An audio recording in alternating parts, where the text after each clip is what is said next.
हनुमान जी की मंगलवार व्रत कथा सुनाता हूँ। एक प्राचीन नगर में एक ब्राह्मण दंपत्ति रहते थे। वे दोनों हनुमान जी के बड़े भक्त थे और हर दिन उनकी पूजा करते थे। लेकिन उनके जीवन में एक बड़ा दुख था। उनके कोई संतान नहीं थी। वे एक बच्चे के लिए बहुत तरसते थे।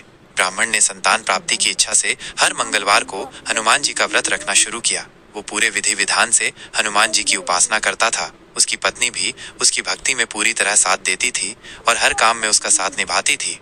एक मंगलवार को जब ब्राह्मण जंगल में पूजा के लिए फूल और फल लेने जा रहा था तो उसे रास्ते में एक ज्ञानी साधु मिले। साधु ने ब्राह्मण को देखकर पूछा, हे ब्राह्मण, तुम कहाँ जा रहे हो और क्या कर रहे हो?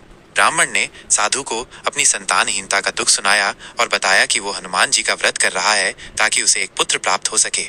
साधु ने ब्राह्मण की बात ध्यान से सुनी और फिर उसे एक सरल उपाय बताया। उन्होंने कहा, हे भक्त, तुम घर जाओ और हनुमान जी की प्रतिमा के सामने शुद्ध घी का दीपक जलाओ। फिर सच्चे मन से अपनी इच्छा कहो और प्रार्थना करो।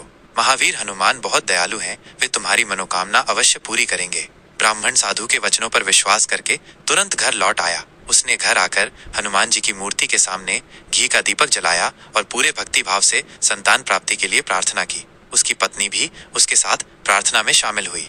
कुछ समय बीत गया। हनुमान जी ब्राह्मण दंपत्ति की सच्ची भक्ति और प्रार्थना से प्रसन्न हुए। उनकी कृपा से ब्राह्मण की पत्नी गर्भवती हुई। पूरे 9 महीने बाद उसने एक सुंदर और स्वस्थ पुत्र को जन्म दिया। ब्राह्मण दंपत्ति की खुशी का ठिकाना न रहा। उन्होंने उस बालक का नाम मंगल रखा क्योंकि वह मंगलवार के शुभ दिन हनुमान जी की कृपा से पैदा हुआ था। जब मंगल थोड़ा बड़ा हुआ तो एक दिन खेलते खेलते वह जंगल में बहुत दूर चला गया और रास्ता भटक गया। जंगल में कुछ बुरे चोर छिपे हुए थे। उन्होंने मंगल को अकेला देखकर पकड़ लिया। चोर उसे अपने साथ ले गए और उसे एक राजा के खजाने को लूटने की अपनी बुरी योजना में शामिल करने की कोशिश करने लगे। छोटा मंगल बहुत डर गया और उसने हनुमान जी को याद किया। उधर घर पर ब्राह्मण दंपत्ति अपने प्यारे बेटे मंगल के गुम हो जाने से बहुत दुखी थे। उन्होंने हर जगह उसे ढूंढा लेकिन वो कहीं नहीं मिला। अंत में उन्होंने हनुमान जी के मंदिर में जाकर रो रो कर प्रार्थना की और अपने पुत्र की सुरक्षा के लिए विनती की।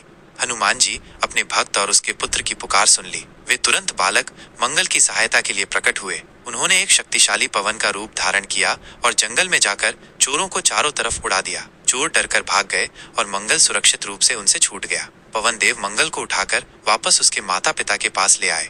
अपने पुत्र को सकुशल देखकर ब्राह्मण दंपत्ति की खुशी का कोई अंत नहीं था। उन्हें हनुमान जी की शक्ति और कृपा पर और भी अधिक विश्वास हो गया। इस घटना के बाद मंगल और उसके माता पिता ने आजीवन हनुमान जी की पूजा अर्चना की और हर मंगलवार को विधि पूर्वक व्रत का पालन किया। कहते हैं कि जो भी भक्त सच्चे मन से मंगलवार का व्रत रखता है और हनुमान जी की भक्ति करता है, उसकी सभी मनोकामनाएं पूरी होती हैं